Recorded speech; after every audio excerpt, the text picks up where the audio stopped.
Hello, Tribers. Welcome to the podcast where we magnify the process and impacts of the youth in the world using their own stories. I am the homegirl, also known as Liz Awino, and thank you for joining me, or rather us, for another episode. If you're new here, welcome, welcome, welcome. I'm glad you found us. However it is you found us, I'm glad that you're here. And if you're a new member, what's up? How are you doing? Today, I am joined by the one, the only, none other than Miss Atida Jena. How are you doing? I'm good. I'm so excited to be here. Yeah, she initially mentioned how she's anxious, guys. Let her not lie to you. I'm anxious, but I'm excited. I love to talk about mental health. I'm just scared. Do you know, actually, funny enough, I literally just got off the call with my script writer.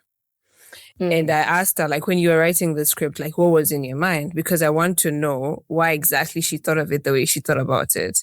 And she was just like, I just feel like she's so cool. I've never heard of anyone. She even said, you should say hi to her on my behalf. And then she was like, I don't think I've heard anyone speak about mental health because I sent her the podcast that you did with Omina. So she had to listen to that to have more insights on what exactly you're going to talk about. And she's like, I've never heard anyone literally speak about mental health the way she did. She's like, she's so open in a refreshing way. And I'm like, that's nice. That's Atida, actually. How do you feel? How do you feel about that podcast episode? I think, when did you guys do it? It was like end of 2023. And that was, you know me. I'm someone who is very comfortable talking about mental health. I don't know if I can go into the backstory as to why. You should. This is a free space. Yeah, so when I was younger, when I was first really struggling with my mental health, I was in high school. I was like 14, and I remember feeling really alone and really scared that, I'm the only one who feels like a bit off, and I'm the only one who feels a bit like something is wrong, and I'm always sad, and no one else seems to be presenting like they're feeling the exact same way. And obviously my teachers noticed, and I went into counseling. But during the counseling, my counselor kept telling me, like, no, you're not alone. Like, you're not, you know what people say now? Oh, you're not alone. People feel like this. There's a community. Same things. But I just couldn't fathom the idea of like other people feeling how I felt. And it took me to a really dark place. I used to be a lot more spiritual, like I was a lot more religious at the time, and I used to pray a lot. And I was like, God, help me, like anything. And it felt at that time like there was nothing. And that was also really scary for me. And it led to a lot of dark thoughts. And I remember like when I eventually came out of it and found a community of people who wanted to actually speak about this. More than anything, I was so angry that I almost did something I would have regretted because I thought it was just me. And I promised myself, I was like, I don't care who I'm speaking to. I'm sure someone needs to hear it. Someone needs to hear that they're not alone. Someone needs to hear that this feeling is normal. Someone needs to hear that you can be sad and happy at the same time, or you can be sad and continue to do things at the same time. You can be sad and feel and look like you're not sad and talk like you're not sad, and it's okay and it's normal. And you are very much not alone. I think one reason why I speak about it so much is I really need people to know that it's not a you thing, because mental health, like mental illness, is very isolating. You really do start to feel like it's just you because, and get me started on social media these days. It's Girl. really, yeah, literally. So it's easy for me to talk about because it's not about me. And I feel like even when I talk about it and it's embarrassing and it's cringe, I'm like 75% sure that someone else is also feeling like that. And that's enough for me to be like, yeah. Okay, guys, disclaimer, but not a real disclaimer. Atida and I are friends. So this is going to feel like a reunion. Yes. And an educative session because this conversation could literally go anywhere. So I'd advise you guys to just chill, just have a good time, and wherever it is we go, let's just go. But one of the things I wanted to say is every time I speak to people when it comes to mental health, I always say that I have a friend that literally lives with depression. And before I met her, I thought I had like an idea of how to be sensitive, how to be all of these things. And then I saw a living being, and it's not theoretical where you read something and they tell you a depressed person looks like this, da da da da. Because I think in the episode you mentioned that you have functional depression.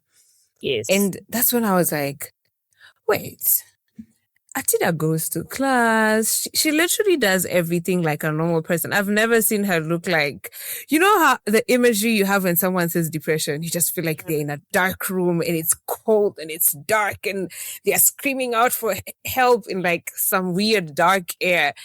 And seeing you made it so easy for me to be like, I knew nothing actually. Can I stop you there though? Can I just explain like something that you said?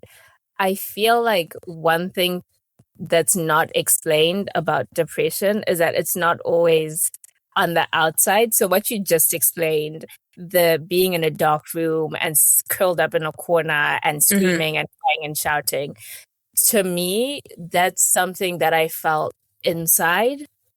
So mentally, that's how I will be feeling. But the pressures and the expectations of the real world don't always allow you to feel like that on the outside. Even like, I stayed by myself in uni quite a bit. Or I'd just be in my room. There were times when I didn't feel like interacting with people. Sometimes it's hard to continue down that path of like, everything is fine and I'm on top of my game and I'm living my life just like everyone else. And for me personally, my coping mechanism was I needed a second by myself. I just needed 2 minutes to just kind of wallow, because it does get heavy and it does get exhausting. You want to sit in a corner and curl up and scream and cry. And you won't feel like doing anything. You won't want to shower. You won't want to do your assignments. You won't want to eat. You're just feeling really, but because there's so much you have to do, like, I know for me, it was always a case of, I need to go to school. My parents are paying for me to go to school. I can't, it was not wanting to be a burden to my friends. So I had to go and see my friends. I had to go and socialize. I had to go to parties and stuff like that. And then there were times when, I had to like, when I was in therapy, my therapist was like, you have to be around people. So sometimes I just had to go and be sad with people, like while I'm around people, So it wasn't always I'm managing to do this stuff. It really felt like a lot of the time I didn't know what I was doing. I didn't know if I was doing it well. I still feel like that, where actually when you asked me to do the podcast, I literally could not believe it, because I was like, I forget so often that I don't look how I'm feeling. And I even went back and listened to Omina's podcast, and I was like, that's so crazy, because I was really like, some of the things I spoke about, I was really sad and really fighting for my life, and it doesn't come across like that. Like, it just seems like, oh, she's carrying it so well. And I just wanted to clarify that that is not in any way how it felt, or how it, to me, when I looked at myself in the mirror, that's not even what I saw. But looking back, I kind of see what you were seeing. Like, I'm like, okay, it really looked like I was doing something grand, but it's by God's grace, honestly, that I'm even here, this like strong and confident and all that stuff. During, I don't even try to hide the fact that I was crying 3 times a day. Facts. Yeah. Sorry, continue though. No, don't say sorry. You're good. I was watching a TikTok, and obviously the comment section is always like where the meat is. And the top liked comment was, people don't understand that depression is your brain basically bullying you. And I was like, I literally had to pause with it, because I'm like, wait, that's so real. Because the thing is, what I said, I always feel like there are people that have gone to doctors and have been diagnosed of depression, and that kind of ties to social media, where everybody has a borderline condition. I believe that every human being, no one is like, I'm 100% perfect. You have like small borderline conditions that are like, okay, I could see how I'm a little bit leaning towards being ADHD, or like someone like me who's like very particular about things. What do they used to call me? I have OCD. But then I started watching videos of actual people with OCD, and I was like, maybe not. Maybe not that. Yeah, maybe I just have traits that could symbolize that this is where I lie. Like on the spectrum, I could be leaning there a little bit, but I'm just not there. And I think Yeah. with the rise of social media in the recent years, and everyone is like authentic and everyone is trying to like be expressive about what they feel. Yeah. It makes it, I feel like it dilutes the how real this is and how so many people suffer with it. And since you pointed out social media, I wanted to ask you, how do you feel about how people maybe go about some of these issues? And do you think it either makes mental health a serious issue or makes mental health like it has been so like it's like I don't know how to explain it. It's like it just was like, oh yeah, I have ADHD, and someone has a branding of like ADHD Yeah. girly. How do you feel about that? I personally, I hate it. But the funny thing about social media is that because I don't really like the content of like people saying, oh, I have anxiety or I'm depressed or whatever. I'm not saying they're not like that. I'm just saying it paints a picture. And then you have influencers who are also painting the same picture. And suddenly there's this poster of this is what it looks like and this is how you deal with things. And my personal experience with that is that I ended up thinking to myself, like, oh, you know what? I'm actually not that bad. That's what I did. Mm-hmm. And a couple of weeks ago, I decided to go and do some tests because I wasn't feeling too great. And I ended up being told that I actually have severe anxiety. And I looked at that result and I was like, I don't think so. Mm-hmm. Like, mm, Back I've to seen it. sender. I don't think that's me. Mm-hmm. I did another one and they said, yeah, we feel like you have severe anxiety. And I was like, yeah, but I know anxiety and I've seen anxiety and I Mm-hmm. just don't feel like I'm there. And I then went and saw someone and we sat down and we talked about my day to day routine, Mm-hmm. day to day thoughts, and certain things. And there were things that are not shown on social media. There were little things that I just would say, oh, this is just what I normally do. And she was like, that's it. Like that right there is it. And I feel like social media has painted this idea of it has to be something really, really big and it has to be something really visible and it has to be something that other people can like point out. Mm-hmm. Like, they how do I even explain it? Like there's if you're sitting in a corner at a party, then that person is anxious. Or if you're quiet, like if you're an introvert, then that person is anxious. Mm-hmm. It's so much more than that. And I feel like it makes people self-diagnose as well, which is a danger in itself in a crazy way. Like you don't want people going around deciding that they are some way because it takes away accountability Mm-hmm. and it takes away the real feelings. Like, for example, with me, I chose to believe that I wasn't that bad because I was like, no, I'm seeing really bad things. Like, I'm seeing really, people are fighting for their lives. So I'm not gonna. And until I reached a point where I actually had to reach out for help. And they were like, yeah, no, you should have come a while back. Like, the fact that you're walking around like this is insane. Yeah, And I was like, oh, that's okay. wild. I feel like I don't like it, honestly. Some people, they are, doctors are now using social media to reach younger like audiences. And I'm sure that the information is right, but it's so diluted and it's so desensitized. Like, I don't think it's not helping, it's doing more harm than good. And so I would say no, I'm not a fan. I'm trying to think of like the smallest of things that maybe we experience that maybe we could dismiss and say that this is not anxiety, Anxiety. Yeah. Oh. I'm actually drawing a blank. I'm drawing a blank of like what would not be considered. Because like I was thrown off, so I feel like every little thing I do now is just like You feel like it is. Like this is what it is.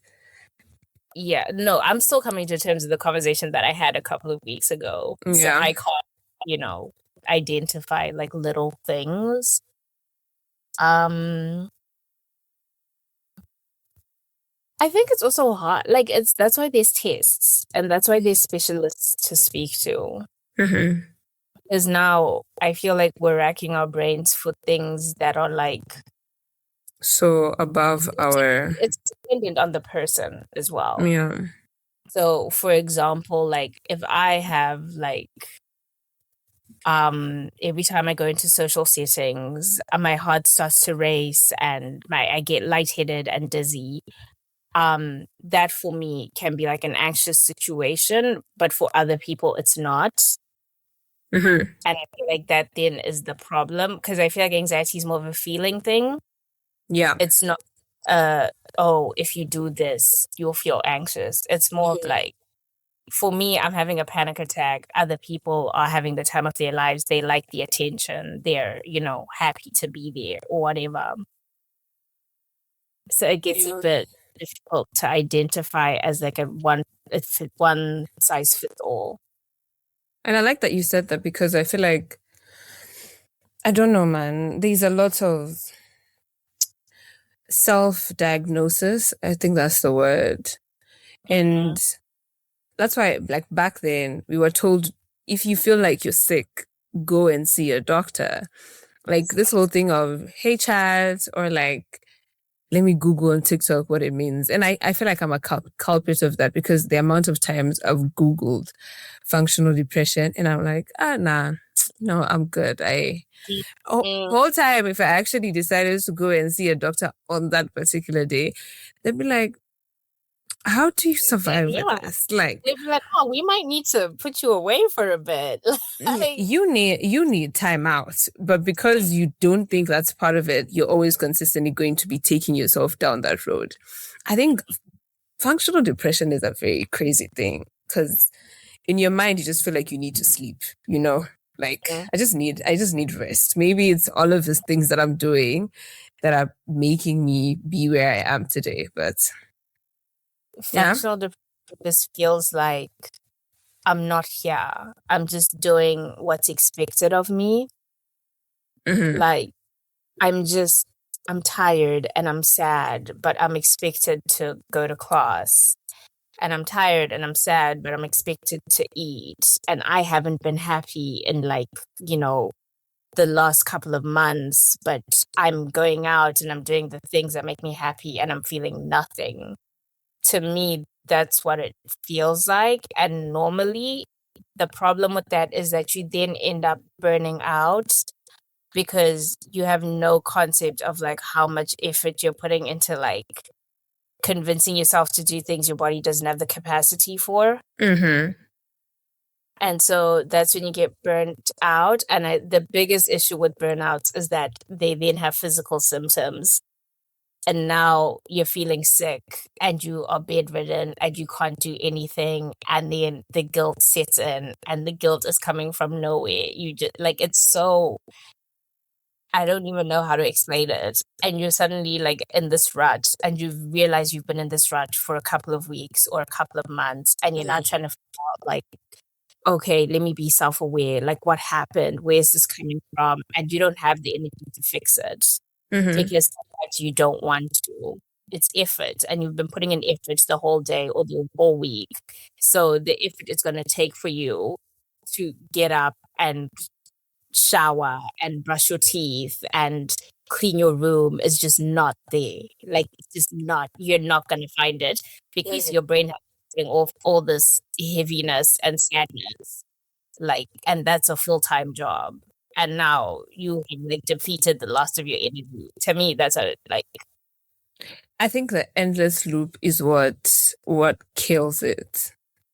Because yes. you start off being depressed and then you move on from being depressed, and then now not even you move on, but now it's like you enter phase one, and because you've not dealt with phase one, you move to another phase, and then because you don't deal with that, then you move to another phase, so that by the end of it you don't even know how you got where you got to, but now you're here and you start asking yourself, okay, but like, what is the issue? Because now it starts to feel like I'm the issue because I'm doing everything I'm supposed to be doing. If I like cakes, I bought cakes and I don't like the cake. So now it just becomes now the loop of I had a depressive episode, I didn't deal with it or I didn't identify it. And then I started to do other things that I thought would make me feel better. And this is not making me feel better. So now I'm sad because this is not making me feel better. And then now you try to do 10 times more because you're like, surely something has to make me feel something. And then that doesn't work. And now it just becomes, it's like an explosive thing. It's so consuming. Like, it's so hard to get out of. And one thing I was told is like, you have to make a conscious effort to be happy. And I hate to say it, it takes so much effort to be happy when you don't want to be. It takes so much effort to wake up and not feel like it and just force yourself to be happy. Yeah. And unfortunately, that's how you get out of those situations. Like, by doing things that essentially doing things that are good for you. Those guys that said, yeah, go for a run, go for a walk, eat healthy, they were not lying. Like, Right. do it while you hate it, literally. And it will eventually get you out of like whatever it is you're in, because if you sit in it, it never ends. It never leaves you alone. I feel like the things that we use to try and make ourselves feel better aren't always the things that we need. Like, I know you mentioned like, oh, if I like cake, I go and get cake. I do the same thing. I eat out. If I'm feeling bad, I'm like, okay, let me get like my favorite food, or let me spend some money. Let me do some online shopping. Like, and those things, the things that I claim to enjoy and like, are not the things that I need to snap out of it. Mm-hmm. I need to do something that actually makes me feel better, but something that I don't like. For example, it's freezing here and I hate leaving my room, but unfortunately a walk does numbers for me. Like 20 minutes outside walking, Mm-hmm. it's raining, it's sunny, it's snowing, whatever is going on outside, I'm good. I'm good for the rest of the day. I don't want to do it. I do not want to put on layers to go outside. I do not want to walk. I don't want to, like, it will just be a case of like, I don't want to do this. But afterwards, I'm like, okay, yeah, they were onto something. The They people that did a say, big one. touch the grass, go touch a tree, go breathe some fresh air. That's the one. Life becomes like, I think the older, now you're gonna get into the actual topic, guys. The older we get, the older we get, the more you feel like life is trying to take so many pieces out of you at the same time.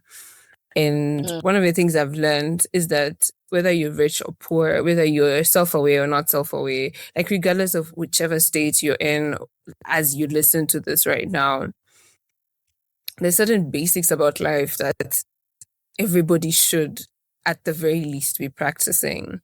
And it's not because that is going to make you rich, because I feel like I don't like how I have a very strong takes on this, and I don't like to talk about it openly because I sound foolish, like I'm out of touch with reality. I don't like how everything has turned into like consumerism, where Yes. we're literally, I was thinking about it the other day and I saw a thread. I think I'll tell one of my team members to actually post the thread so everybody can read it. They were talking about being between, I think, 1995, when you're born between 1995 and 2002 or 2003. And it literally, like, everything about that thread is literally showing you what consumerism does to people. That everything that a person does now has to have, like, compound interest towards money. If I want to run, like, okay, I need to buy a watch, I need to buy this, I need to buy that. And I thought about it the other day when I was working, I don't know where I was coming from. Where I was like, I'm covering some of my step targets. But then in my mind, that was a mental conversation I was having. And then something in my mind was like, no, you're not covering all of them. And then the other sound in my head, the other person in my head was like, you're not covering them because you don't have a watch. And I was like, and then the other head sound was like, you need a watch so you can cover all your steps because you walk a lot, but I don't always walk with my phone. If I have a watch, it means it will track all my steps. So now this still, guys, it ties back. Follow me. The watch, right, moved from being a want, right? And it became something that I need. It's not a must have, but now the way it has been painted is for you to reach the target that you want, you have to have a watch. And it's the same thing that goes with everything. Even when people talk about, like, the simplest thing, wake up in the morning and make your bed. Someone would be like, okay, yes, but what for? Like, what do I gain out of this? What is, like, the monetary, like, how does it compound to something? And it could literally just be like, make the bed, go and brush your teeth and come back to the same bed, like Netflix and chill. But I feel like now it's just conditioned in our minds that you're supposed to be chasing the bag. And if something is not in line with chasing the bag, then cool. And okay, my first question now.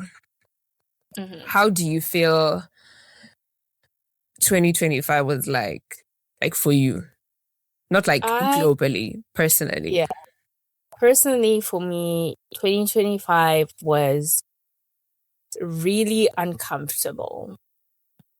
And I say uncomfortable because I don't want to use a positive or a negative word because so much happened and it required me to change really quickly. There was no gradual, like, okay, let's do step 1 and step 2 and step 3. It was, there's a change here, and then there's also a change here, and then there's a change here, and there's this change that you've been ignoring for the past week that now needs your attention.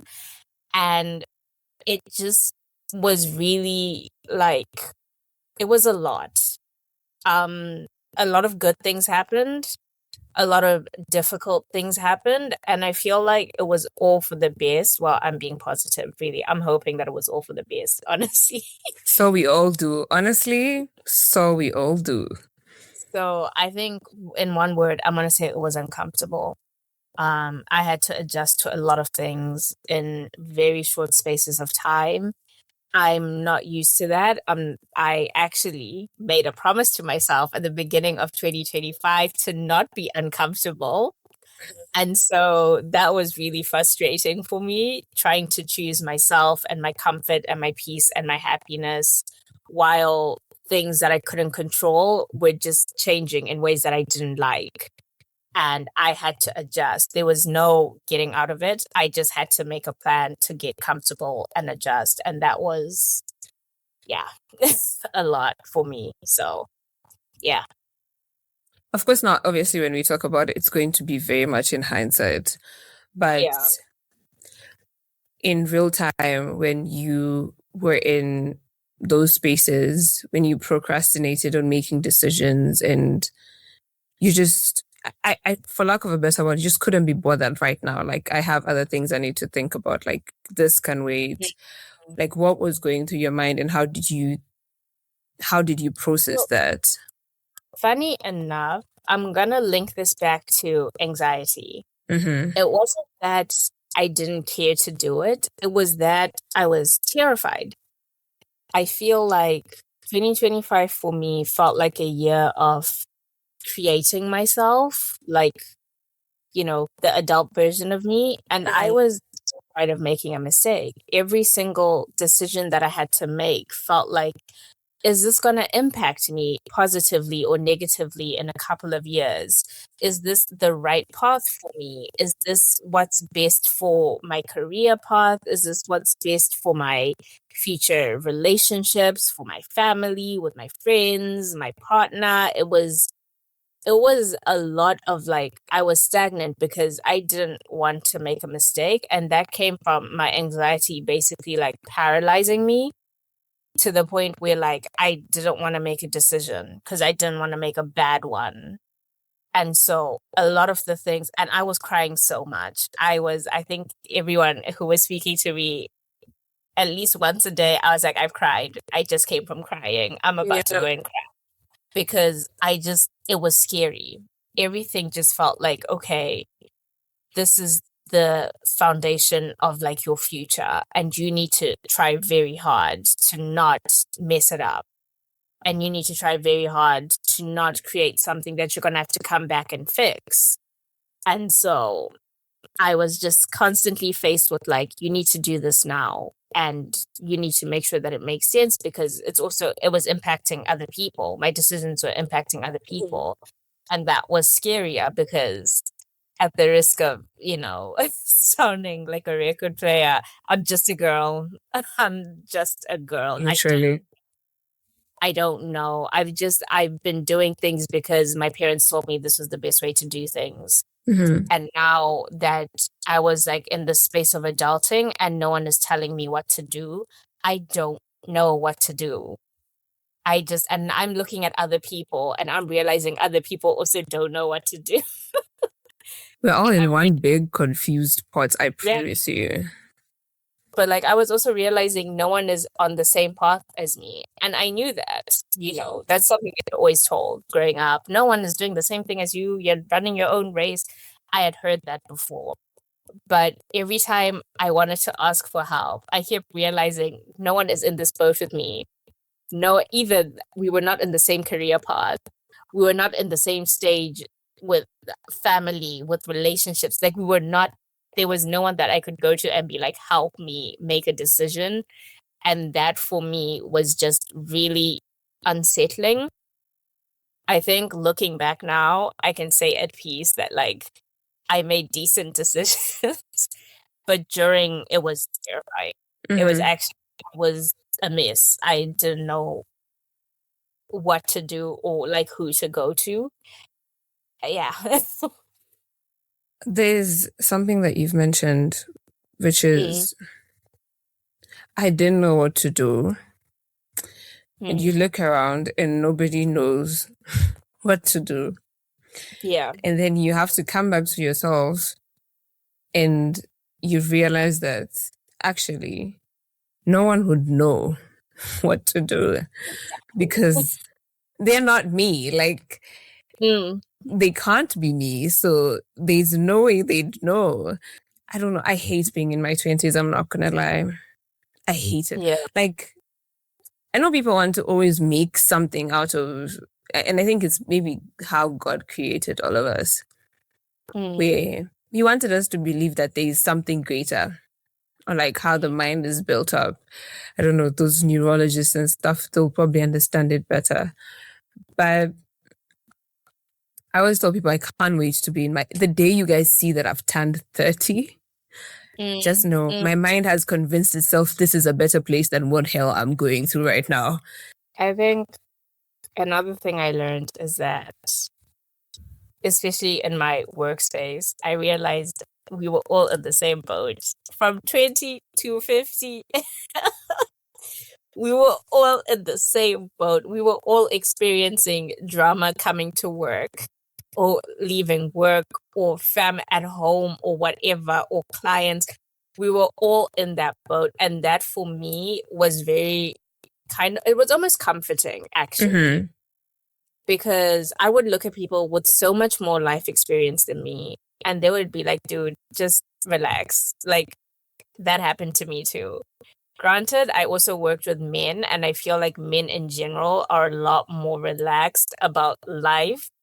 So that was like, that was like a very, it was something I needed, actually.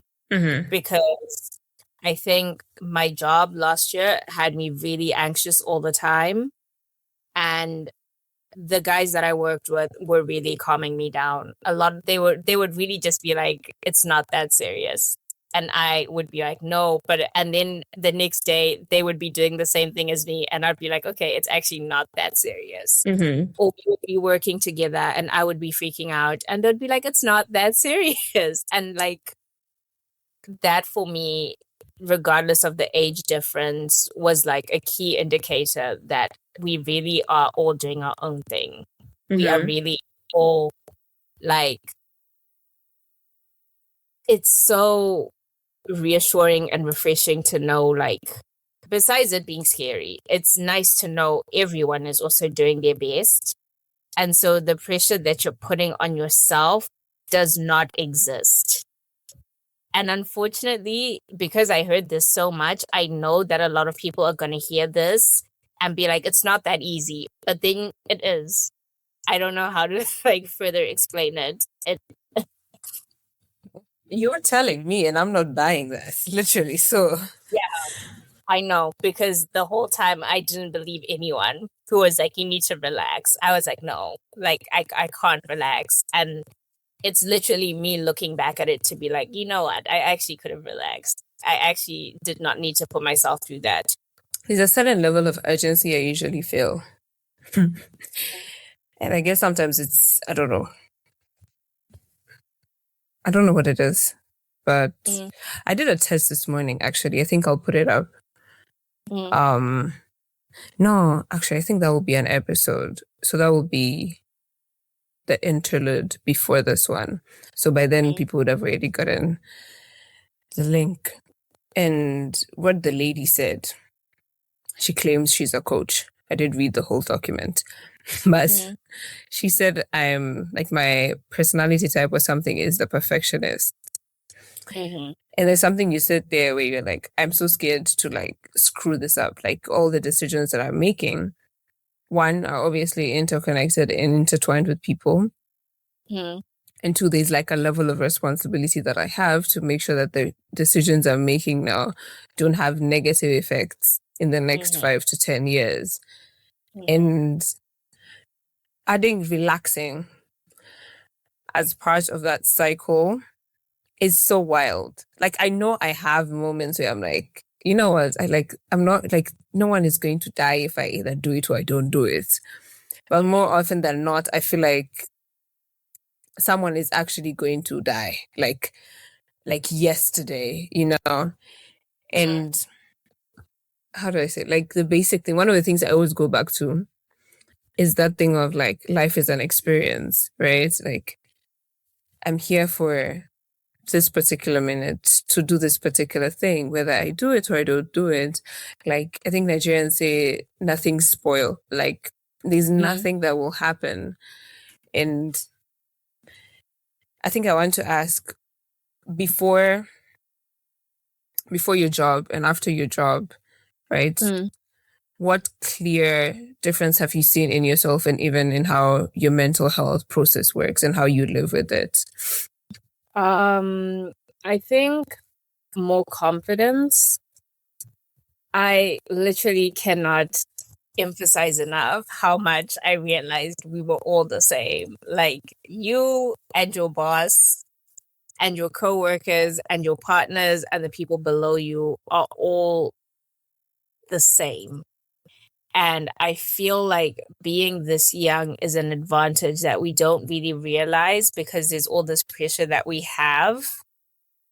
I literally came home from Mauritius and I was like, oh my God, I need a job. I need a job. I need a job. Like, I was stressed out. And I remember speaking to someone and they were like, do you know, I didn't have a job for 5 years. And I was stressed out. I was almost inconsolable because I was like, I can't, like, in my head, there's like a timeline, but the timeline isn't clear, if that makes sense.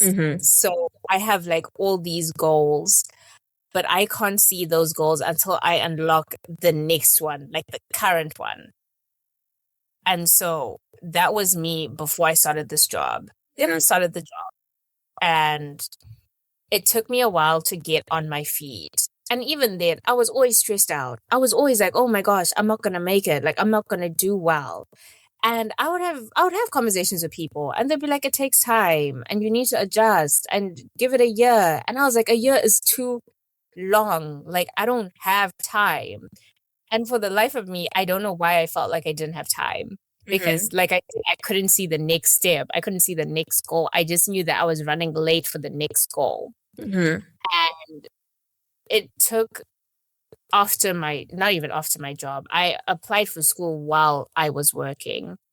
It took me coming to school to realize, not even the process of applying for school and realizing masters is not everyone wants to do their masters, or not everyone has the opportunity to do their masters. So the classes for masters have so many different people from different walks of life. And I'm sure they all had like these goals and these timelines that they didn't meet. And then I got here and I met some of the people and I was like, actually, we're all just kind of, doing it because we feel like for whatever reason it's necessary. Some people were really, really young and they were like, oh, I just finished my undergrad, I'm going to do a master's. Other people had been saving for years. Other people needed a job, like a promotion. They needed to have a master's degree. And then there's me who has no plan, but I'm just here anyway to just do it because, I just feel like it's something that I need. Like it's a goal. And that for me made me like take a second and slow down and be like, you know what? It's okay. Like it's actually, you can chill and you can relax and you can just do what you're doing. Literally, beginning of last week, I had a like epiphany, if you'll call it, where I just realized like everything I'm doing is guided, even though it doesn't feel like it. And that's been like my take a second. That has been my take a second. Because when I then look back at it, I never would have thought I'd be doing my master's. Even when I finished my undergrad, I'm sure I told everyone, I was like, I'm not going back to school. Like, no. Here I am. Like, some of these things are just relax. It's gonna work out. It's literally gonna work out and you're gonna be fine.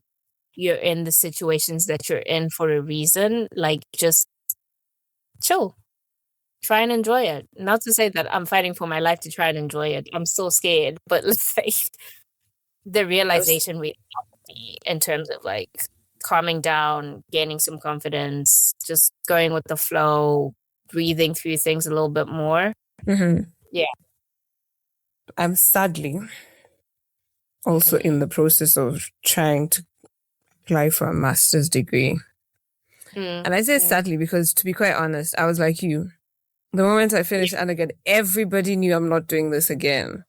Because I was like, no, I can do other things. Let me figure out something else in this life to do. But this is not where I belong. And I've said this so many times that I'm not the best. Even when people say, oh my God, you're so smart, I like internally I chuckle because I'm like, who are you talking about? Because guys, I go through hell. Do you know that video of Michael Jackson that's like, I go through hell doing this? That's exactly how I feel. Because I'm like, it takes me longer to grasp concepts. I could listen to a video 3 times and still not get it. It's worse if a lecturer doesn't know how to deliver the content well with the basics. So I can, like, it takes me so long to grasp one thing. And I was like, no, let's leave it alone. One of the things I realized recently, kind of similar to you, because I tell people I came into this year thinking. Like, I have been thinking since this year started. Like, guys, I don't think anybody understands when I tell you, I have been thinking. New Year's Eve, waited to New Year's, and I was like, right, what's that? I started, write that down. That was me. Like, and it's wild because now I'm just like, okay, where am I thinking? Where am I going?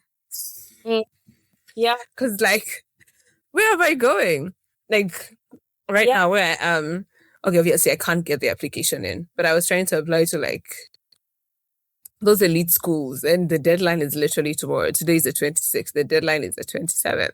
I woke up this morning and I was about to rush to my laptop trying to finish an application that I know I will not be able to do it. And then I was like, wait.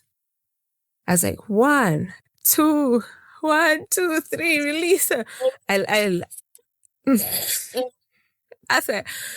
like, wait, I have achieved something through this application process. I don't have to put the application in to prove something to myself. And I think kind of similar to what you've been saying, in that there's like a timeline and there's a set of things you're supposed to do within that unsaid timeline. And every single time you wake up the next day and you realize you've not done thing X, you panic because you've not done thing X, and you've not done thing X because you've not done what is big for X? W. Thing W, where you are currently. Girl. Sorry. And it really took you a moment, hey? It did. No, but that's how I feel about math. Like, it really takes, Yeah. it takes me a while. But I feel like because we have like these, I don't know how I can emphasize how much pressure there is in your 20s. And I think it's made worse, but just how bad, like it's not even bad, worst, the conditions of the current world we live in now. And being able to realize that things are still interconnected, whether you get it, whether you don't get it, whether you know what you're doing, whether you don't know what you're doing, everything is still interconnected. And one day you wake up and actually have an epiphany of how they're interconnected. But you can't force yourself into making them connected because they won't connect. It's kind of the same thing that we're talking about, the loop. The loop will still be going until you decide that actually I don't have enough information about this right now. Maybe I should go and experience more life, and maybe it will come to me. And for sure it will come. But then if you if you're so, I was even having a conversation with my friend today because she's like quite an anxious person. And I was like, you see, the thing is, these things are going to happen. And you and I both know that they're going to happen. But you want to spend so much time ruminating about something that you could actually leave it alone today, think about something else or find something else to engage your mind, and you will still do it when you're supposed to do it.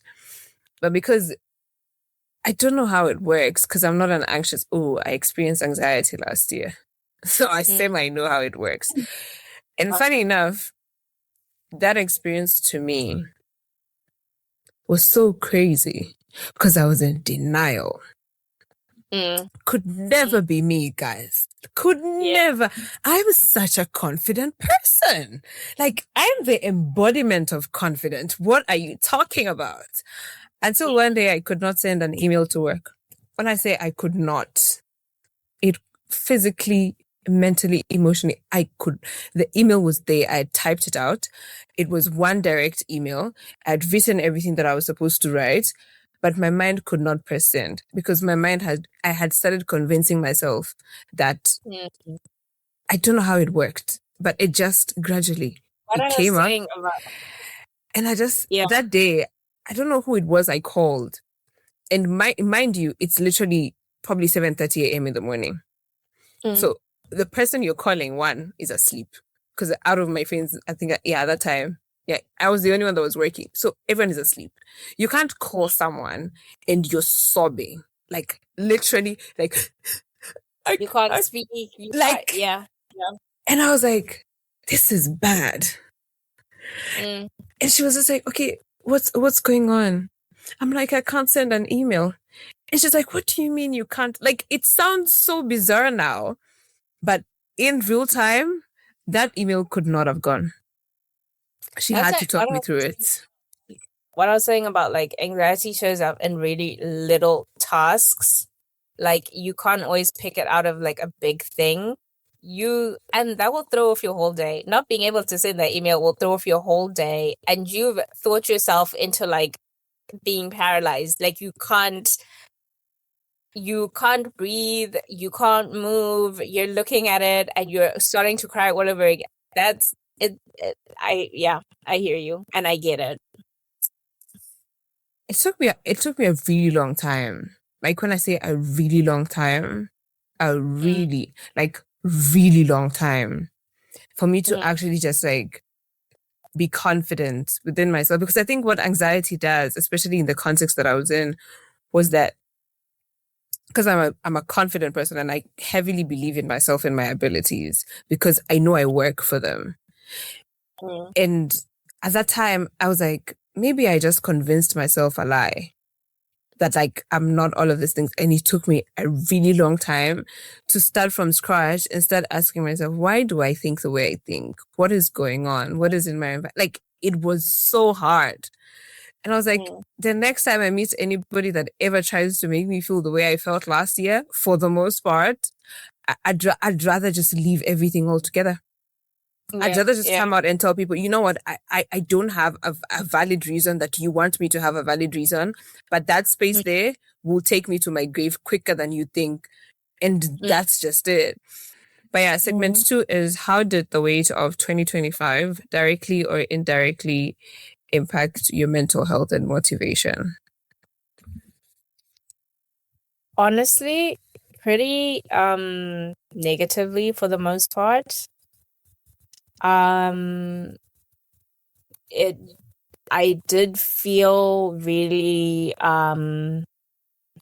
scared and trapped a lot of the time, and I think ultimately I'm going to say it was positive the way that it pushed me to make my decisions, the decisions that I was trying to make.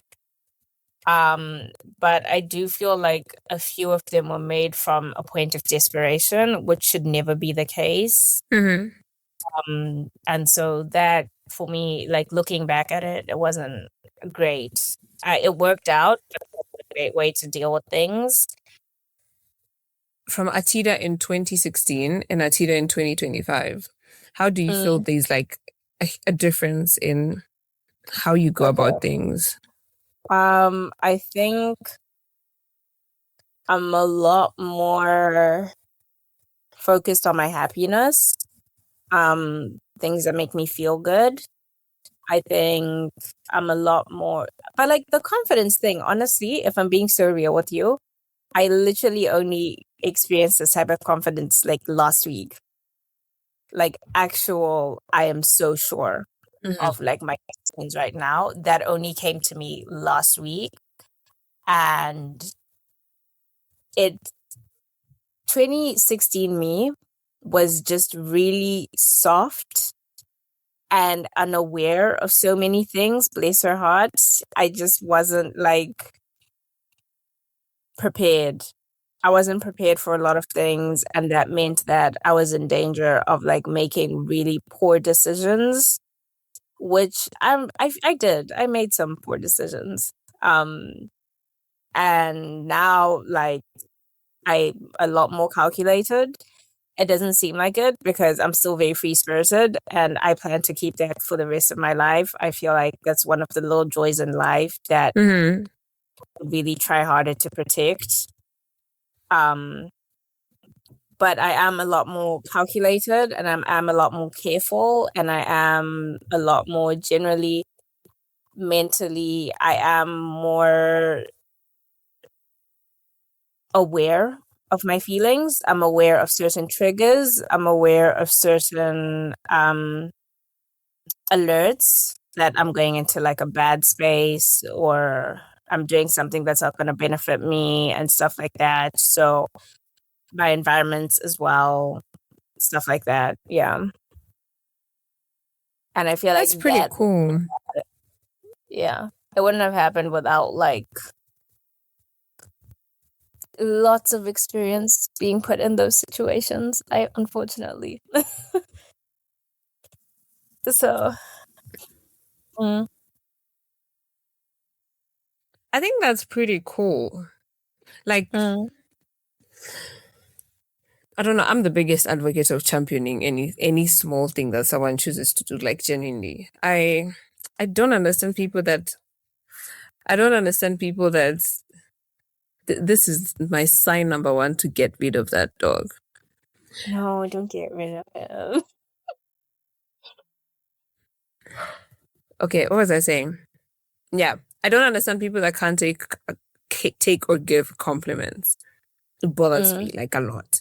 So like you being able to, there's something that you said about being alert, right? And I always tell people there's like a mental siren that you have when you get into spaces. Be very like, try as much as you can to be connected to your psyche, where you try and know more about yourself and question a lot more things about yourself than you question other people in your surroundings.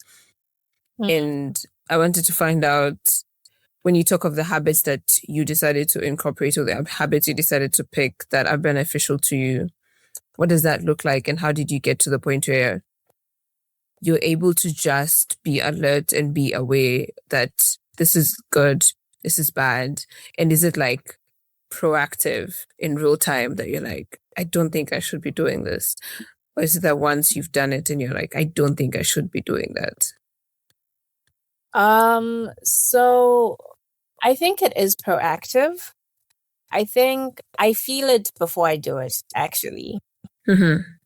Like, I can just be having like a really hard day and be like, you know what? I feel like I need to go out. I feel like I need to have some shots. I feel like I need to, And during my undergrad, that was okay because for whatever reason, undergrad is always a party the entire time. Like, We let it had be a Tuesday, ball. let it be Monday, yeah, Thursday, whatever it was, you could find someone to go with you to go and loosen up, literally. And so that was something that I used to do, and it was a very bad habit. It was easy. It was easy and it was fast and it was cheap for the most part. And so that's something that like I then had to like stop doing because I also did it quite a bit when I was working. And so now there was a time when I just had to stop and be like, okay, you need to find a better way to deal with this because with age comes slower like recovery and reactions and stuff like that. And it would then affect my responsibilities. And so it led to me being like, okay, you need to find another way to deal with this. Which ultimately led to me being angry more because I had to stop. And so people were really just irritating me and I had no outlet. And that led to me being irritable more and angry and not great to, be around or to deal with. And that then ultimately led to me literally touching grass. I vividly remember having to get in my car at lunch to go to a place with grass where if I needed to cry, I would cry and I would take off my shoes and sit on the grass and just feel the grass. And that was like a really grounding thing for me. And people used to laugh and be like, oh my gosh, I actually got to go and touch grass. And it was one of like the things that got me to like start considering more because it then did help. So it was something that helped me to start considering like going for walks and drawing and coloring and all of this other stuff that I normally wouldn't resort to because the effects are not immediate. They're never immediate. You have like a couple of days before you start to feel like better. Like I have drawings right now that I colored angry the whole time. Or I drew it crying the whole time. And sometimes I look at it and I'm like, sometimes I'm having a difficult time and I'm like, I know that I can just go for a little bit or I can just go for a walk. And I won't want to. And I'm like, okay, the fastest thing for me to do right now is to find somewhere to go and have a good time. And I then have to, or even actually, I don't drink as much anymore. So that's even a good example. Eating out, ordering food. It's such a bad habit for me. And so I have to then stop myself and sulk, literally. I stop myself and I sulk and I'm mad at myself. And then I'm like, okay, let's find something else to do. If we need to take a nap, let's take a nap. If we need to have an entire bottle of water, let's have an entire bottle of water. But we're not doing this. And so it's been building up on that to avoid putting myself in difficult situations. I think I'll probably ask a question to like listeners right now, because I think we've talked a lot. We've talked a lot and we've talked about nothing on the script, mind you. And it's 1 hour, guys. But I think to the listeners that are probably listening, they could tell us what they think about this is. In what ways do you try to process things?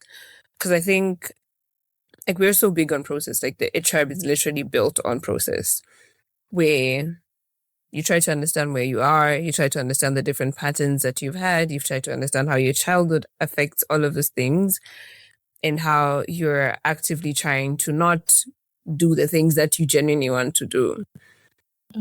Like, how do you redefine and reframe a lot of the things that you know you shouldn't do and find better alternatives? Because this sounds like work.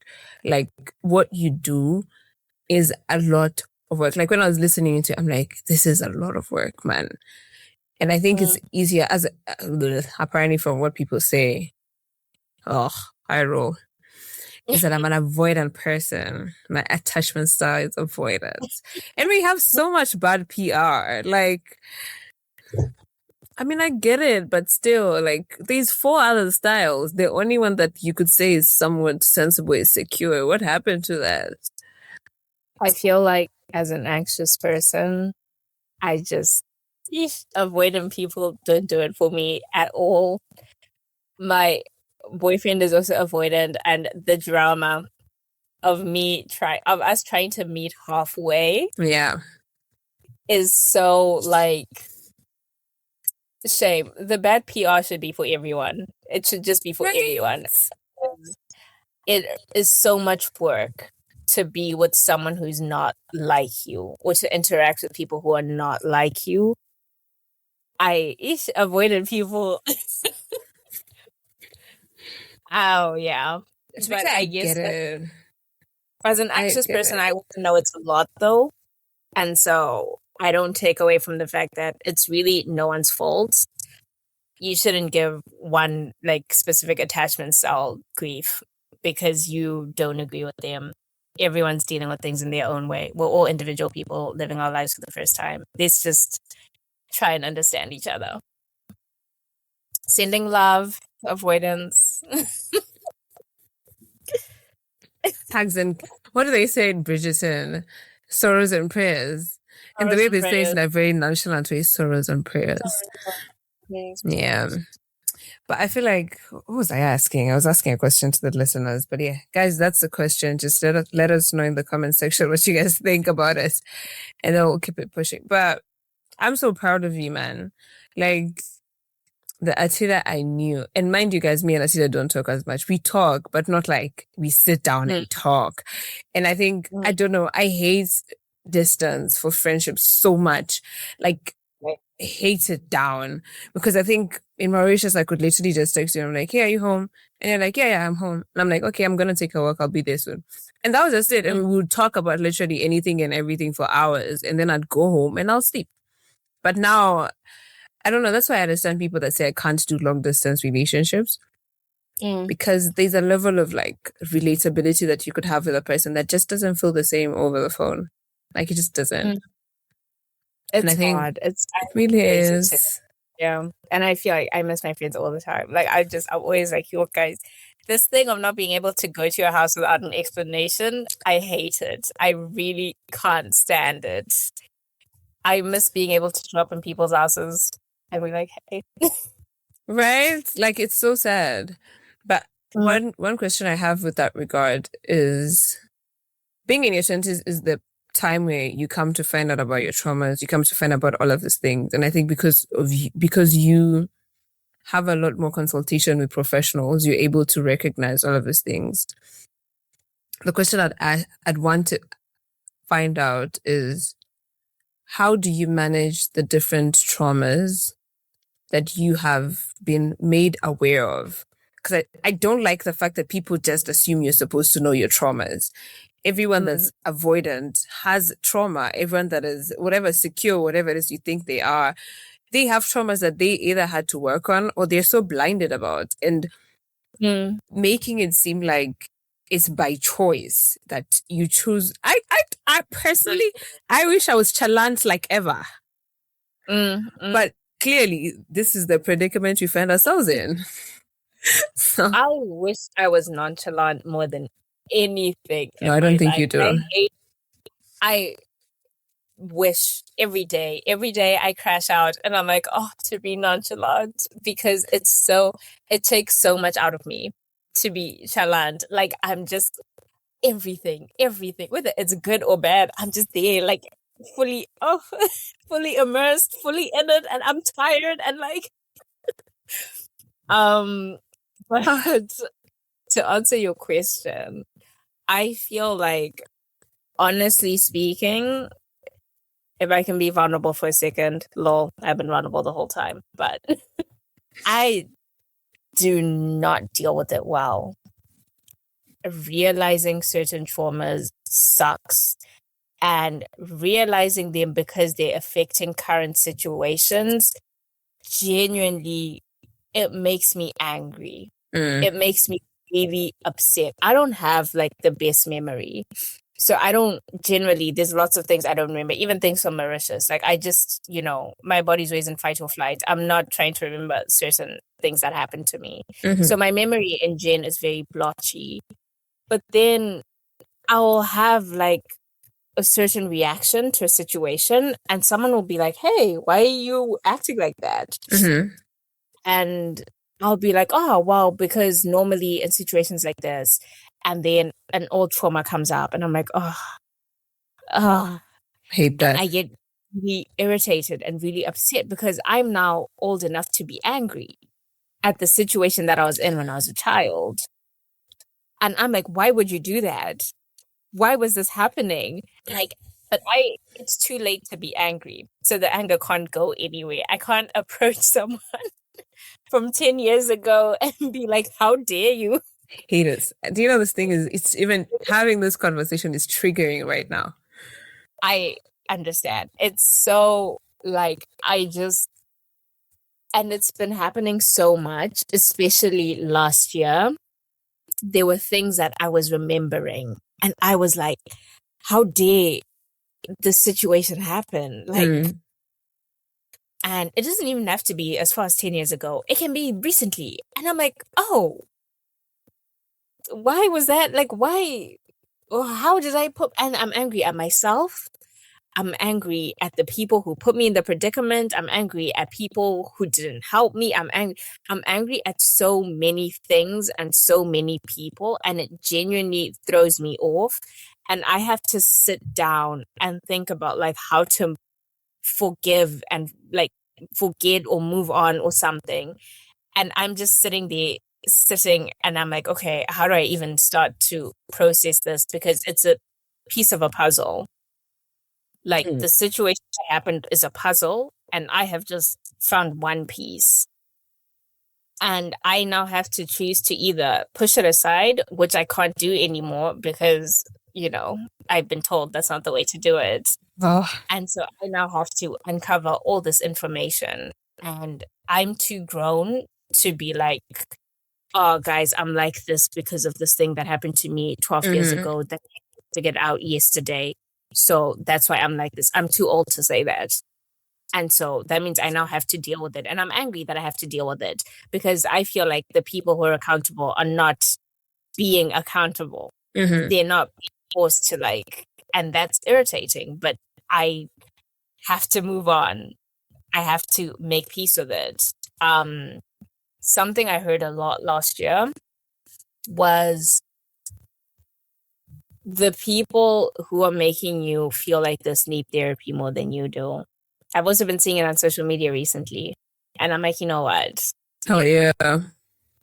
Yeah, they do. And my chat is, if you Sorry, continue. No, go on. My chat is, I don't like doing the work, and then you put me in the same predicament again. Because one thing people don't understand about trauma, and I say it all the time to people that go to therapy, is don't go there trying to fix it. You're going there to be aware, so you know how to respond. There's nothing anybody can say to you to undo what a person did to you 10 years ago. You will still feel the same anger. You will still feel everything the way you felt it the day it happened or the day you realized it happened. And similar to you, I'm quite like, I don't know what it is. I need serious therapy, guys. But you'll be out here saying, "Oh, she's so well informed." No, I read a lot. That's what it is. I'm intellectual.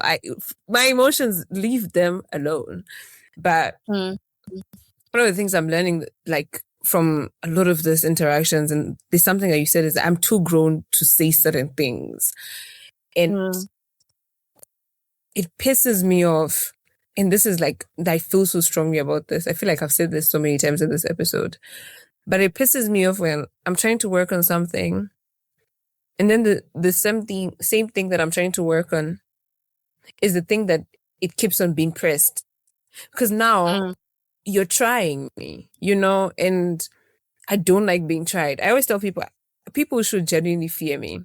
Not because like I should be feared, but I don't know what I'll do to a person in an uncontrolled situation. Because every time something happens to me that I need to be genuinely crashing out, I find something logical. I will figure out why you're doing ABCD to me, and I would reconcile it. That has nothing to do with my emotions. It has everything to do with how logical and intellectual I am. I'm a good fixer. I'm an engineer of my mind. When it comes to my emotions, don't touch it. But engineering, really good at that. And I think I hate, you said I'm remembering things. And I think that has been happening to me like recently over the last 6 months. I just remember things and I sit with it and I'm upset. Like, that seething upset where like, what the hell do you think that's normal? Make it awful. Yeah. Sometimes I just sit in silence because something just flashed in front of my eyes out of nowhere. Mind you, it's not like I thought about anything, I watched anything triggering, nothing. It just randomly, I was going on about my day and it just popped up. And I'm like, why was I there? Who was responsible for me? Why were you doing that? Like, that's why I tell people, I personally don't think I'm in any capacity to have kids. Don't even expect it. It's not coming. Yeah. There's no way. And like, I'm even getting to the point where I'm even thinking, okay, what happens if I become child-free? That's how much investment I have in trying as much as I can not to reproduce what I went through. Because one thing about trauma is people don't know that it's in your body. It's in the things that people say to you. It's in the words that people say to you. I could say something and they chuckle in a certain way. And you've taken me all the way back to preschool and you don't know. So imagine, I'm talking to my child and they chuckle in a certain way. Bro, I will finish you. I feel like there's something that I always want to say that I feel like hot take, right? Because I feel people get very good with it. I feel like parents do the best that they can. And everyone is grateful that their parents did the best that they can.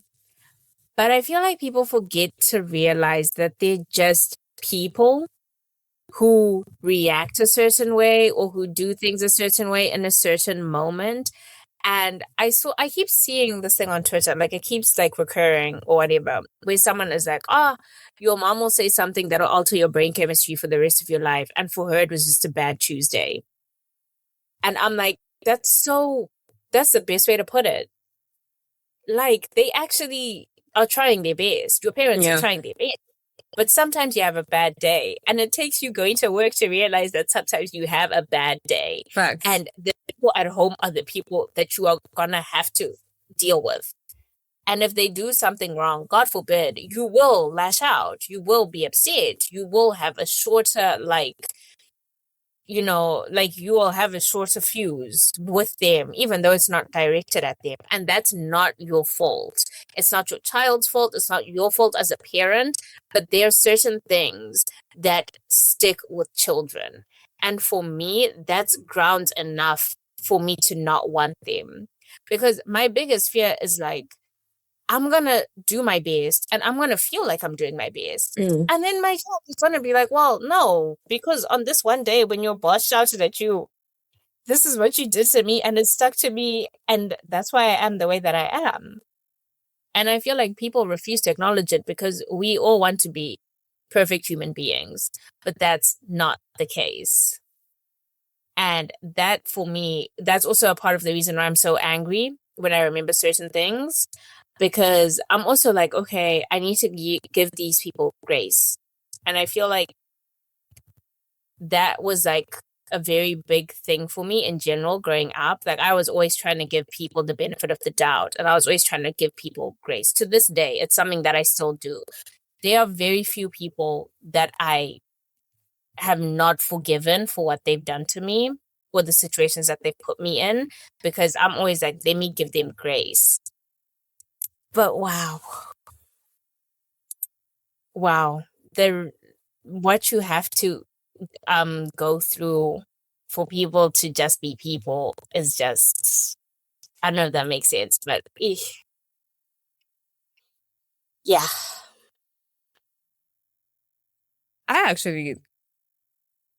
I'm kind of on the same mindset as you with your hot take. One thing my brother kept on saying when we were growing up is that the day you start to see these people as people is the day you will learn how to free yourself. Yes. And it really helped me a lot because he's very like, I don't know how to, like, he's such a special human being. I don't know. And not in the worst way. He just gets things. Like, he just gets it. And it takes me longer to get things. But him is like, he can quickly see it and he can quickly see that I'm really struggling with something. And he says it in a way that he knows I will receive it. Because one thing people don't know about me is if you say something in a certain way without being cognizant of the person you're talking to, it's not going anywhere. Matter of fact, you could be right, but the way it lands to me, you're gone. Like, you're never gonna say anything ever again to me in my life, because in my mind I'm like, who do you think you are to say that? Like, what basis do you have to say what you're saying? You could be right. You have all the evidence you want, but it's just not gonna work. So for him, he was very big on your parents, yes, or they're this person, or they're your teacher, or whatever it is that they are, whatever rank you've put them in your head, they're that. But at the same time, they're Brian or Mark or June or whatever it is. They're just ordinary people. In the same way you'd wake up in the morning and you'd make a mistake, is literally the same way they'd wake up in the morning and they'd make a mistake and they'd be like, oh, damn, I'm really sorry. Whether they say sorry or not. And he was always on some, you hurt more people than you'd recognize. And just because they don't tell you you hurt them, that doesn't mean you haven't hurt them. And I sat with that and I was like, yeah, you ate with that one. It's so hard to view people like that when they don't give you the same courtesy. I think for me, I get so irritated with how people are acting sometimes. Like, I'm just like, why are you doing that? And then I have to be like, okay, no, they're just like another human being who probably had a difficult day or whatever. But then I get angry all over again because I'm like, so did I. And I had the capacity to actually, you know, be a bit more responsible with how I was dealing with other people. But I know for a fact that there have been days where I was not considerate. And so I always then end up having to use that as like, just give it, like they probably didn't, like it was probably a bad day. And you need to give people the grace that they're not going to have bad days the same day that you have bad days. And I'm not even going to lie to you. It's so hard. It is so hard to do. Like, because I get irritated so fast. I'm just like, no, not with me. Go and do that somewhere else, please. Try Jesus, don't try me. Yeah, but it's just one of those things that you kind of then have to, I think it's something you have to learn. I don't think anyone is born being able to like do that. I think it's something you kind of have to learn. Yeah. It takes a lot of work. Like, I think that's one of the things that takes so much work, because I think inherently, even when I hear cases of like kids that cut off their parents, or kids that don't talk to their siblings and stuff like that, I always say that, okay, these extreme cases, because I know some people would come and say, but mine is like this. There's extreme cases where you actually have to be out there. But I think for the most part, a lot of things would work better. And I'm not saying you're going to have a lovely relationship and you all love each other, but a lot of things in your life would be easier and things would work better once you recognize that people play a certain role. And people have capacity. That's the word you said. And I love that word so much. Being able to recognize the capacity that someone has makes it easier for you to do anything. There's a certain things I've never called certain people for because I know you don't have capacity for that. So why would I put you through that? It's the same thing as a job.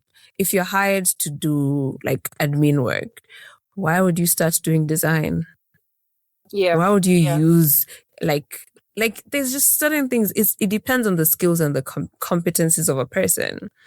But I can't tell you to do job A, and now I'm forcing you literally to do something that you're clearly showing me that you cannot do. Because one thing about capacity is it will show you that it cannot take that capacity.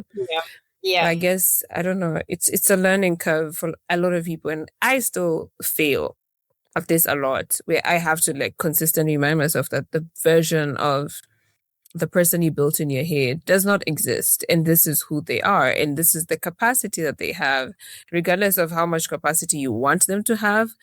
This is what they have. As much as they can do, like you can't get them to do more, and that's like it's not your job to get them to do more. This is it.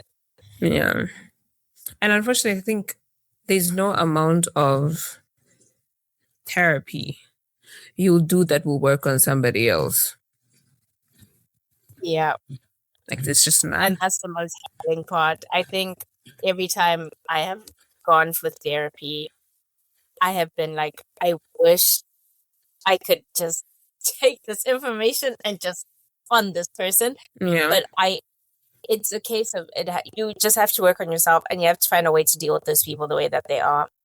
And it's so difficult to do because you also want them to be like better, I guess, or you want them to not do that again so that it also makes your life easier, but that's not how it works. And it's so, yeah, that's part of the growth and understanding that, yeah. Yeah, final questions before we jump to this was such a I don't know, I think for the first time I've had a conversation about mental health where it didn't feel so heavy. It means we're making progress. We are working, guys. We are, yeah. We really are. What emotional patterns are you choosing to leave behind in 2026, and why is it important for your mental health? Wow. Okay. I think I want to learn to like be happy with being challenged, basically. I think one thing that's really hindered me and has really affected my mental health a lot of the time is feeling like I'm a lot and like I'm too much. That's a feeling that I've carried my entire life, actually. And I feel like that's what kind of led to me being an introvert. But it's not always there. Like when I'm comfortable, I don't feel like that. I'm very chalant and I'm very happy to be chalant and I'm passionate about all these random things and I'm very boisterous and excited. But I feel like a lot of the time I end up feeling very regretful for feeling like that or being like that or coming across like that. And it's something I really want to learn to accept in every situation because you know that thing people always say on social media of like you can't expect someone to be a passionate like lover and then not be passionate in other emotions as well. Mm-hmm. I feel like I am passionate in every emotion, and I feel like it's not taken well. And so I feel like I end up taking too much space. And I don't want to feel like that. I want to feel proud in like the way that I carry myself in every situation. Mm-hmm. I think it would get rid of like my anxiety quite a bit. And so, am I answering your question? Sorry. Yeah. No. Yeah. I feel like you cut your train of thought short by asking that question. I think I did. And we were actually going so well. I think people that are listening are like, dang it. But yeah, I think essentially that's the biggest thing that I want to learn to like. I want to cut off that feeling of feeling like I'm too much and I'm doing a lot and I'm not being received well and I'm taking up space, because I came to the conclusion that I'm not going to go far if I don't take up space. And I feel like people like it when I take up space in a positive way. And so you don't pick and choose the doses that you give me in. This is me. Just a lot in general, like just, yeah. So that's something that I think for me is really important to like work on, considering everything that I learned back to we're all doing our own thing in this life. Everyone's trying to do their own thing in the best way that they can. And the best way that I can is to not be making myself small. There's something interesting I'm learning with regard to that. And I think someone said that every avoidant person at some point was too much, and people consistently showed them that being too much is not good. So now you choose not to feel. Because I don't believe anyone does, like people don't feel. I just think there's a level of safety, one, that you need to feel for you to feel. And two, there's also a level of comfortability that you need to feel within yourself for you to feel. So I think for someone like me, mine is I feel a lot of things, and it's not like I don't feel it. I just have an issue with saying what I feel. And like it takes a lot for me. Like it takes a lot. Like when I say a lot, I'm even underestimating how a lot is.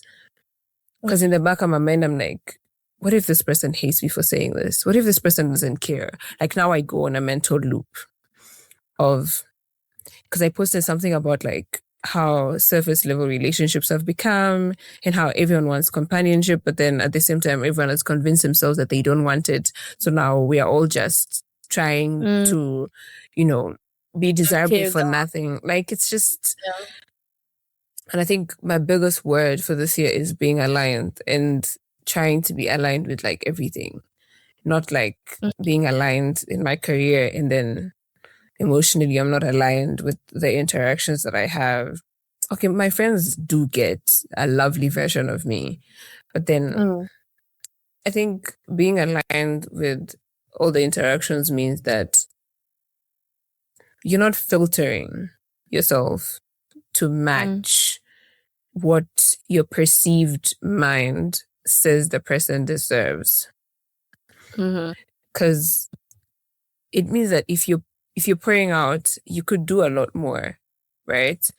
But then because your mind has conditioned you to believe that it's not necessary, or this is not good, or this is bad, and this is this, and this is that. Also, bearing in mind the fact that we are in a community, because people like to always make it seem like it's you. There's so many interconnected factors that make people the way they are, whether they're chalant, whether they're nonchalant, whether they choose to cry in public, whether like all of these things are because of something.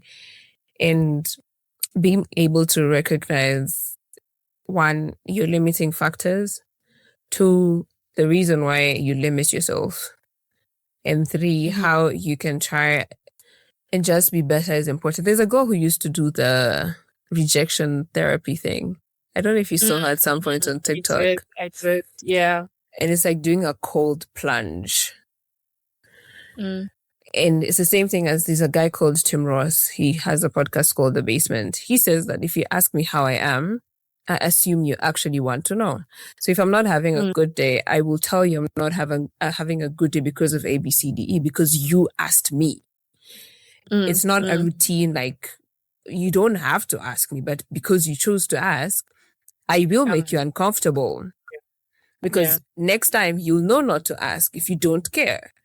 Because he says we do a lot of things that mean things, but because we've made it that they don't mean anything, we blame people for actually doing it the right way.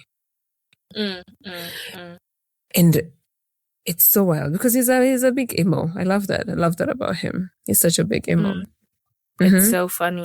Like, I wanted to point out the reason why avoidance become like, I feel like avoidance and anxious people go together, because you said being avoidant is because someone like told you that you were too much. But as an anxious person, for me, I'm anxious because someone told me I was too much, but I didn't shut it out. I just sit there and overthink it until I literally think myself into a panic attack. Like, I literally, exactly the same thing could happen to the both of us. And you would like, okay, well, I'm going to kind of like leave this alone and never do it again. I am going to continue to do it and then feel awful afterwards and be like, how dare I? It's so, sorry, I just thought that was a funny thing to point out. It's like starting at the same like starting point, and you end up in two different directions when the finish line was one. Literally. But yeah, the last two sections, I guess this is fun for the people that are listening, so you can take a breather from feelings and emotions. There's a segment that I liked. I particularly like it, and it's called "Come On Now." Like, come on now, like, be for real. And that is, what is one unnecessary thing we do or that you see that shouldn't exist? I'm going to go back to the chat of, was it consumerism? I feel like buying new devices every year literally drives me insane. I get so irritated with it. And not to say that I don't feel the pressure. I do. And I see the things and I'm like, oh my gosh, it would be so nice to have one. But like, come on. Come on. Why do you want it? It's not cheap. Like, stop.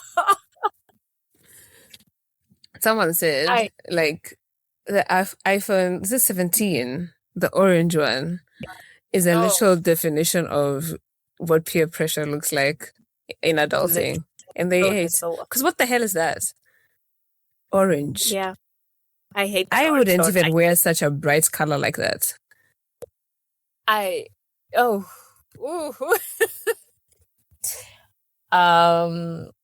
What's another thing? Oh, and I always have so many of these. I have so many good ones. I have one.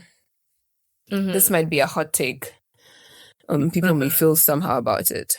People that go to therapy and come to share with us their experience. My therapist told me that this and this and this and this, and honestly, that stuck with me. Ooh. You paid for it. I didn't pay for it selectively. I know why I didn't pay for it. Keep your insights to you, your therapist, and your journal, and your family members and your close friends, because you're doing that for them. Leave me out of it. And most of the time, all the content that is usually trending on all the social media platforms, especially TikTok, my therapist said this. My therapist said that. It's your therapist, not mine. Leave me alone. I don't want to know this. Now I know this. I have to do something about it. How do you feel about that? Do you feel nice about it? Do you think you're better than all of us? Oh, I hate so much. Yes. People who blur out their babies and partners after posting them. Please don't post that person ever again. Please. Please. We don't want to see them. I promise you, we don't want to see them. Do you know what social media makes it? It makes it seem like we want to see all of these things, because nicely you could really date and no one would find out. I am the biggest Okay, I have a thing with posting, right?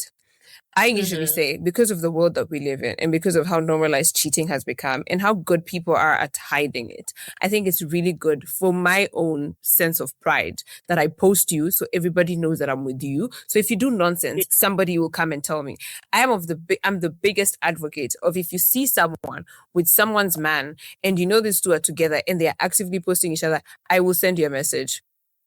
So, hey, I saw your man. If you choose to believe me, that's up to you. I am the messenger. I said it, but I'm not the biggest advocate for posting kids. The internet is just too crazy.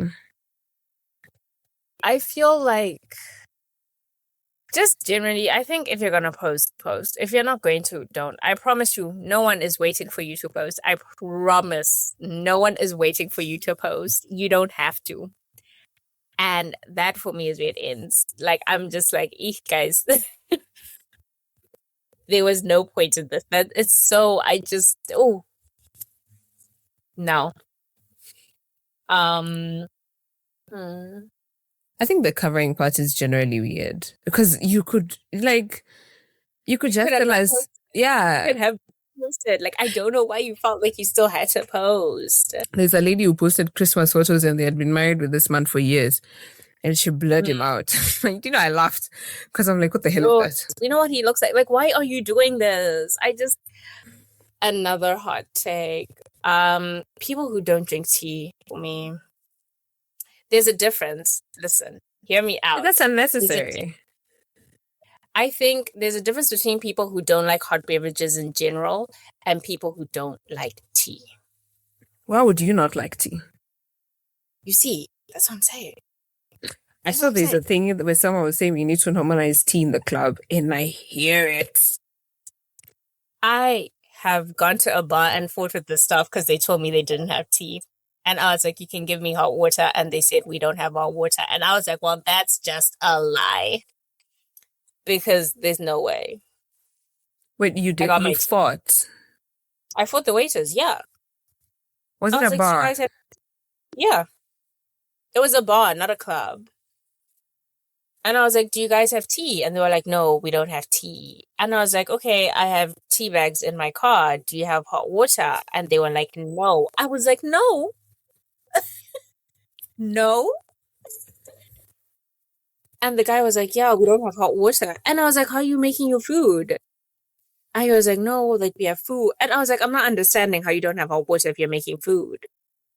And he was like, no, we're just not serving tea. And I was like, no, I heard you. And I have the tea bag and I have the sugar. Like, just give me hot water. And he was like, oh, I'm not sure. And I think I was just having a bad day. I didn't need to fight that man, to be because the story from the beginning, I'm just like, a bar. You have a tea bag. You ask for water. Yeah, this was going downhill. Mind you, first of all, don't even judge me for having a tea bag. I think everyone should carry around tea bags and those little sachets of sugar. I think everyone should carry them around because you never know when you're going to need a cup of tea. And I know I sound like an old lady, but you genuinely never know when you're going to need a cup of tea. I swear.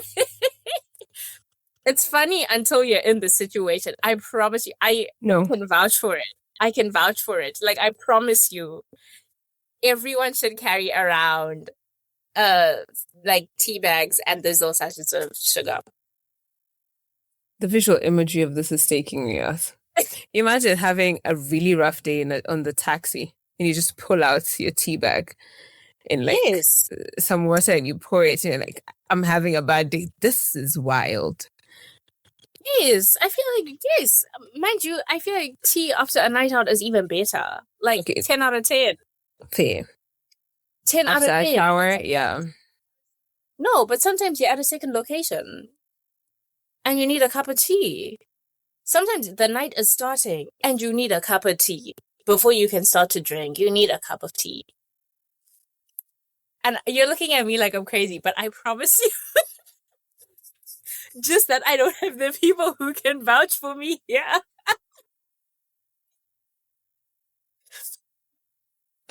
Game changer. Absolute game changer. Yeah, no. Like, yeah. I'm literally in tears. Like, It's The so thing is, when people say things, I try to imagine them in the like weirdest scenarios. And when I think of you just pulling a cup of tea like this, you're like, yeah, I need a cup of tea. It's kind of crazy. But yeah, next segment, we are gonna check the song. What song have you been listening to this week? What song have I been listening to this week? You'll have to check because I haven't been listening consistently. But I've been in my Lover Girl era.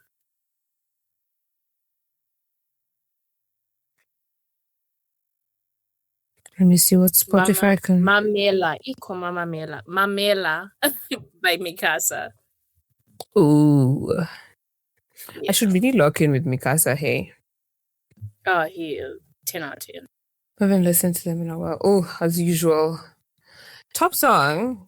Well, Spotify shows us these things. Top song is Eternity by Chantel Rutendo. She's like a gospel artist, R&B gospel artist. She's really good. And my top artist is Odell. 5 weeks in the top. Wow. Ooh. Yeah. That has been a cute one. That's an interesting mix. Literally all the way from gospel to alternative R&B. I don't even know what Odell sings, but I love that for him. But yeah. Like he just sings beautiful stuff and I like discovering new artists that don't fit into a particular category. Like it's a lot more enjoyable. It feels like an experience, like a journey with them through like music compared to just you sing one thing. Like it's nice. I'll jump to it, but not like someone like Davido. I would not sit and listen to like all his songs consistently like that. But a hit song, I'm there. Yeah. Because it's quite predictable. I feel like that's how I am with all artists in general. Yeah. Like I can't listen to the albums. I need to listen to specific songs. It's so difficult for me to go to an album and be like, oh, this is a 10 out of 10 album. I need to find individual songs. Hot take. Because I know everyone I've had this conversation with. That's a bad take. I can't do it. I think I have maybe 3 artists who I really felt like I enjoyed album from start to finish. Who's that? Pink Sweats, Kiana Lady, and Step. Okay, yeah, you've sort of saved yourself, which is fine. Because I like Kiana Lady and I like Pink Sweats. Otherwise, it's a lot for me. It's sitting through an album is a lot for me. I need to find individual songs. So I don't know. I know people are gonna give me such a hard time. I always get into I really hope they do. I really hope you guys do. Because I gave you enough room in between that of silence.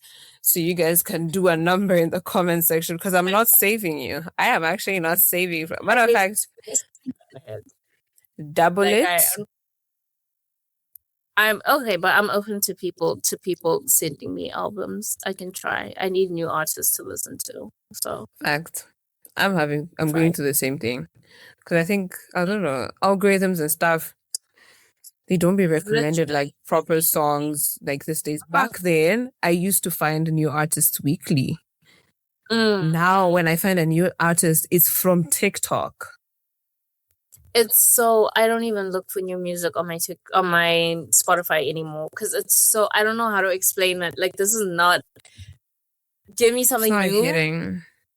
Yeah, that's the Daily Mix used to actually have like proper mixes, like new songs, old songs, same songs you repeat. Like it was literally a mixture of everything. You're listening to the mix and you're like, who's there? These days, I even have to use the DJ thing these days because I'm like, you're not boring me. I also use the DJ item because, no. Yeah. Anyway, guys, this I thought of another. Come on. okay. People who say their favorite flowers are roses. On top of me not liking flowers, you want to put me in this conversation. You will cancel all of us. What I'm saying is, you need to actually, like, yes, roses are nice, but for me personally, my take on roses is they're an expensive flower, and that's it. You should actually like flowers. Like, if you actually like flowers, you're not gonna like roses. That's my take. That's my. Also, they die in like 2 days. Facts. Personally, And even some that die in 2 days. I don't know. To be fair, I think there's a lot more beautiful flowers that you could genuinely enjoy seeing. Exactly. And that's how when people like, I don't know, I don't get flowers much because it's not like I walk around telling people I want them. And also I don't want them. I think if someone gets me flowers, to be fair, I think I'm just going to post it for the Instagram girlies for them to know that I have a flower or like roses, but it doesn't do it doesn't scratch anything to me. Like, it's just, oh yeah, guys, look, flowers. So you guys can think it's a social status thing. I would look nice. My boyfriend would look nice. He probably did it because he wanted to look nice. Like, I don't like it. Don't give it to me. Like, I love flowers, but I can't hear someone say their favorite flowers are rose. Like, they're like, give me roses all the time. You don't know flowers. You don't love flowers. And I think that's tulips okay. are cute. They are gorgeous. For me, sunflowers. Sunflowers. Oh. Yeah. Nice, bright and yellow. I plan to have a farmhouse with a field of sunflowers. That's the goal. I think you'd live a very carefree life. I know. I'd be in there all the time. With bees and stuff. Yes, with the bees and stuff. I would be. Wow. Anyway, this is the end. Thank you so much for spending time with us on the ITRA podcast. If today's conversation resonated with you, if it brought up something you've been carrying or reminded you that you're not alone, we'd love to hear from you. Drop a comment and let the tribe know where you're listening from and what part resonated with you and what part you'd like to hear more. And we'll tailor that to you. To Atida, thank you so much for being vulnerable. Thank you so much for doing the work so that more people can learn from you. Because, guys, Atida, like, the person I heard today is not the person I met, like, genuinely. And I think every time I send her like messages, I'm always just like, I'm so proud of you for staying alive. Like, people underestimate how much work it takes to just exist. That's so true. And I don't know, maybe because I've started to see how fragile life is. Like, I consistently think of life backwards. So I always think today could be my last day. So I'm very like, I try to be as aware as I can of the efforts people make in a life that is fundamentally hard. And I'm so proud of the fact that you have tried to stick around, you know? Thank you. Yeah. Thank you. I do it for you. So thank you. Thank you for seeing me. Thank you for having me as well. It's been a blast. Cannot wait to be back again. Some next time, same time next year. What was I gonna say? Sometime. No, what? We are both tired. Yeah, it's but yeah. Anyway, to the listeners, if you're looking for a community that's choosing growth, healing, and honest connection, make sure you follow us and join us on Instagram at the It Tribe. And if you're a new listener, show Atida some love and let her know that she's doing amazing. Until next time, take care of your heart, protect your peace, and keep choosing yourself. Do you have any last words to say, actually? No. I was going to say, do No. you have any advice for people that are going through like a mental health thing? But I don't think advice is. Oh my gosh, what can I say? I feel like it's all generic. Yeah. You're not alone. That's the best I can say. You're not alone. Someone else is going through this, and someone else after you might go through this, and they're gonna need your story to get through it. Yeah. You literally just summarized what I'll clip out that part when they ask me a testimonial for my podcast. That's exactly what I'm gonna say. That summarizes the podcast. Summarizes the podcast so well. But yeah. Anyways, guys, that was Atida. Bye. Imagine we sit here and then this whole time it was not recording. What must happen? Don't say that. Don't even say that.